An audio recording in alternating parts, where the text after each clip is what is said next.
Hello all, welcome to our channel. First of all మనం కల్కి movie break down అయితే చేయబోతున్నాం. దీంట్లో మనకి చాలా ఇంట్రెస్టింగ్ పాయింట్స్ ఉన్నాయి. అండ్ పార్ట్ 1లో మిగిలిపోయిన కొన్ని క్వశ్చన్స్కి మన దగ్గర ఆన్సర్స్ కూడా అయితే ఉన్నాయన్నమాట. ఇంకెందుకు ఆలస్యం, మనం స్టార్ట్ చేసేద్దాం. అందుకన్నా ముందు మన ఛానల్ సబ్స్క్రైబ్ చేసి పక్కన బెల్ ఐకాన్ ఆన్లో పెట్టుకోండి. ఇంకా మొదలెడదామా? మనకి మూవీ స్టార్టింగ్లో వచ్చే ఇంట్రోలో మనకి కొన్ని క్యారెక్టర్స్ అనేవి చూపించడం జరిగింది. అండ్ దాంతోపాటు మీరు బాగా అబ్జర్వ్ చేస్తే మనకి ఇక్కడ కర్ణుడు ఎలా చనిపోయాడు అనేది కూడా మనకి ఇక్కడ చూపించడం జరిగింది. సెకండ్ వన్, మనకి ఇక్కడ రాజేంద్ర ప్రసాద్ గారు ఎలా అంటాడు, మీ ఇద్దరు సంగతి ఏంటి? మీ అక్కయ్య నేను అమ్మాయిని కాదు అబ్బాయిని అని తనైతే చెప్తుంది. కానీ ఈ బుడ్డోడు ఎలా కనుక్కున్నాడు అని మీకు డౌట్ అయితే వచ్చిందా? మీరు గమనించినట్టయితే అమ్మాయిలందరినీ ఒక సైడ్కి తీసుకొచ్చి చెక్ చేస్తూ ఉంటారు. అప్పుడు తినైతే పారిపోతుంది. అది ఆ పిల్లోడు చూసి నేను ఒక అమ్మాయిని ఇస్తా, మీరు ఎంత ఇస్తారు అని వ్యాపారం చేస్తాడు. అండ్ నెక్స్ట్ వన్, మనకి అశ్వత్థామ క్యారెక్టర్ మనకి ఆ మొక్కను తీసి బ్రహ్మాస్త్రం వదిలే టైంలో మీరు అబ్జర్వ్ చేస్తే అక్కడ మనకి నేచర్ని అయితే బాగా వాడుకున్నారు. అంటే ఇక్కడ అశ్వత్థామ గారి పవర్స్ అనేవి మనకి అంత పవర్ఫుల్ ఇక్కడే వన్ షాట్లో చూపించారు. అలా స్ప్లిట్టింగ్ సెకండ్లో వెళ్ళే సీన్లు కూడా ఇంత పవర్ఫుల్గా చూపించారు. నెక్స్ట్ వన్, మీరు కాశీలో బాగా గమనిస్తే చాలా వెహికల్స్ అనేవి ఉన్నాయి, చాలా డిఫరెంట్ టైప్స్ ఉన్నాయి. అండ్ వాటికి మీరు గమనిస్తే కింద నెంబర్ ప్లేట్స్ కూడా ఉన్నాయి. ఇంకో డీటెయిల్ ఏంటంటే మనకి దివ్యని చూపించే సీన్లో మనకి ఇక్కడ గమనిస్తే వెనకాల మనకి ఒక ట్రైన్ కూడా ఉంటుందన్నమాట. అండ్ నెక్స్ట్ డీటెయిల్ మనం బాగా గమనిస్తే మనకి క్యాప్టెన్ అండ్ భైరవ చేతికి సేమ్ టాటూ అనేది ఉంటుందన్నమాట. ఇక్కడ మనం రెండు విధాలుగా అనుకోవచ్చు. ఒకటి, మనకి క్యాప్టెన్ గుర్తుగా ఆ టాటూ వేసుకున్నాడు అనుకోవచ్చు. ఇంకోటి ఏంటంటే భైరవకి కొంచెం స్టైల్ ఎక్కువ కదా, అంటే మనకి క్యాప్టెన్ చేతికి చూసి అరే ఇదేదో బాగుందే మనం వేయించుకుంటూ పోలా ఇలా అయ్యుండొచ్చు అనమాట. ఈ మూవీలో కౌన్సిలర్ అయిన వ్యక్తి ప్రతి పురాతనమైన వస్తువుని కలెక్ట్ చేసి ఒక దగ్గర అయితే పెడతాడనమాట. మీరు కొన్ని ఎగ్జాంపుల్స్ అయితే చూసుకోవచ్చు. ఇక్కడ మనకు ఒక కిరీటం ఉంది. ఈ కిరీటం మీకు ఎవరిదో మీకు బాగా తెలుసు. మీరు దాని పక్కనే చూసుకున్నట్టయితే మనకు ఒక గద ఉందన్నమాట. ఆ గద ఎవరిదో పర్టికులర్గా చెప్పలేం. ఒకవేళ అది హనుమంతుల వారిది అయి ఉండొచ్చు, అండ్ భీమాది అయి ఉండొచ్చు, అండ్ ఎక్సెట్రా ఎవరిదన్నా అయి ఉండొచ్చు. ఈ మూవీలో కౌన్సిలర్ కంటూ కొన్ని పవర్స్ అయితే ఉన్నాయి. మనకి ఆ జైంట్ లిఫ్ట్ అనేది వర్క్ అవ్వాలంటే మనకి కౌన్సిలర్ ఖచ్చితంగా ఉండాల్సిందే. కౌన్సిలర్ లేకపోతే ఆ లిఫ్ట్ని ఎవరు వాడలేరు. మనకి మూవీలో కర్ణుడు రెఫరెన్స్ కూడా చాలా బాగా చూపించారు.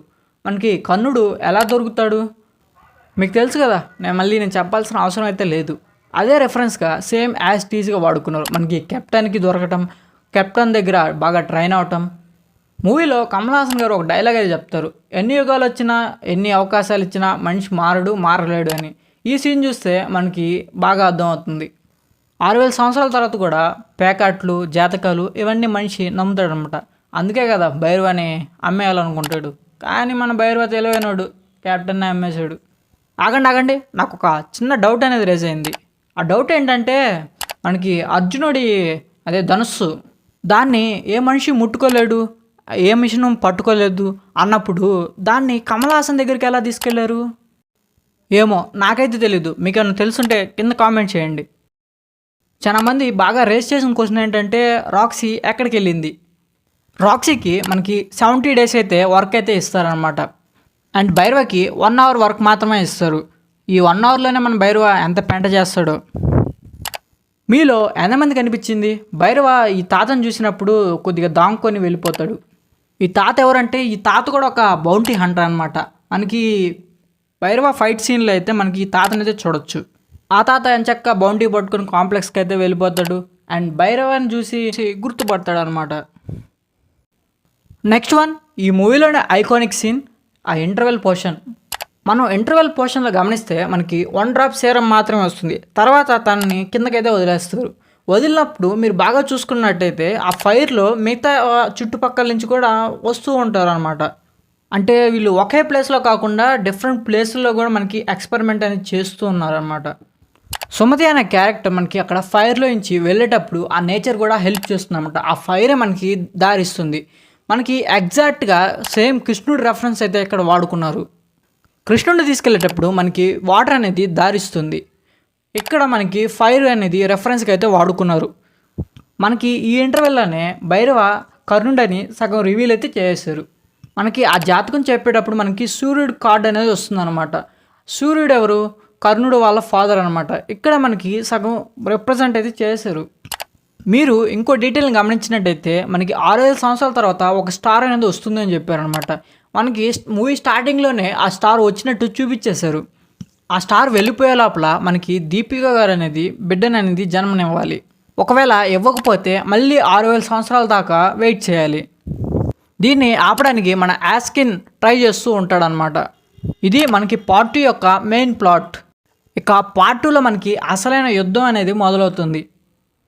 మనకి మూవీ క్లైమాక్స్లో మనకి బుజ్జి అండ్ భైరవ కాన్వర్జేషన్లో మనకి అది నొక్కితే ఎక్కడికి వెళ్తామో కూడా తెలీదు అని బుజ్జి అనేది చెప్తుంది. కానీ మన భైరవ వినకుండా నొక్కేస్తాడు, ఎక్కడికో వెళ్ళిపోతాడు. ఎక్కడికి వెళ్ళాడు అనేది మెయిన్ క్వశ్చన్ ఇక్కడ. మీరు బాగా గమనిస్తే మనకి దీపిక గారు శంబాలకు వచ్చినప్పుడు మనకి ఈ వ్యక్తి ఇలా అంటాడు అనమాట. ఇక్కడికి ఎందుకు తీసుకొచ్చావు?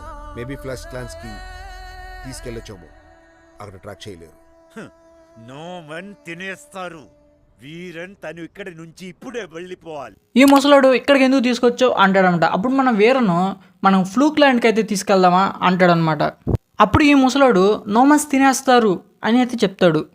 మనకి పార్ట్ 2లో మనకి ఈ హిడెన్ వాల్ అనేది కంప్లీట్గా అయితే చూపిపోతున్నారు. మనకి స్టార్టింగ్ కూడా ఇదే ఉండొచ్చు, ఎందుకంటే మనకి అప్పట్లో లీక్ అయిన ఈ పిక్ని అయితే చూడండి. ఇక్కడ మీరు గమనిస్తే భైరవని ఎవరో సంఖ్యలతో కట్టేస్తున్నారు అనమాట. అంటే ఇక్కడ నోమన్స్ అనే వాళ్ళు భైరవని బంధించి ఉండాలి. ఈ డీటెయిల్ అయితే లైక్ చేయండి, చాలా కష్టపడి ఎత్తుకాను. అండ్ లాస్ట్ డీటెయిల్ మనకి భైరవకి కర్ణుడి పవర్స్ ఎలా వచ్చాయి. కర్ణుడు అయితే ఇమ్మోటల్ అయితే కాదు. మనకి ఇక్కడ 2 థీరీస్ అయితే ఉన్నాయి. భైరవ వాళ్ళ మదర్ కూడా ఒక ల్యాబ్ సబ్జెక్ట్ అయి ఉండాలి. ఎవరికి తెలియకుండా భైరవకి అయితే జన్మనిస్తుంది. తర్వాత భైరవని వదిలి వెళ్ళిపోవటం, తర్వాత క్యాప్టెన్ని చిక్కటం అలా జరుగు ఉండాలి. ఇంకొక థీరీ ఏంటంటే మన యాస్కిన్ క్రియేట్ చేసి ఉండాలి. తను అక్కడి నుంచి ఎవరన్నా తప్పించి ఉండాలి. దీన్ని పార్ట్ 2లోనే మనకి క్లారిటీగా చూపిస్తారో లేదో. So that's for the video guys. ఈ బ్రేక్ డౌన్ మీకు నచ్చుంటే లైక్ చేయండి అండ్ మన ఛానల్ సబ్స్క్రైబ్ చేసి పక్కన బెల్ ఐకాన్ ఆన్లో పెట్టుకోండి.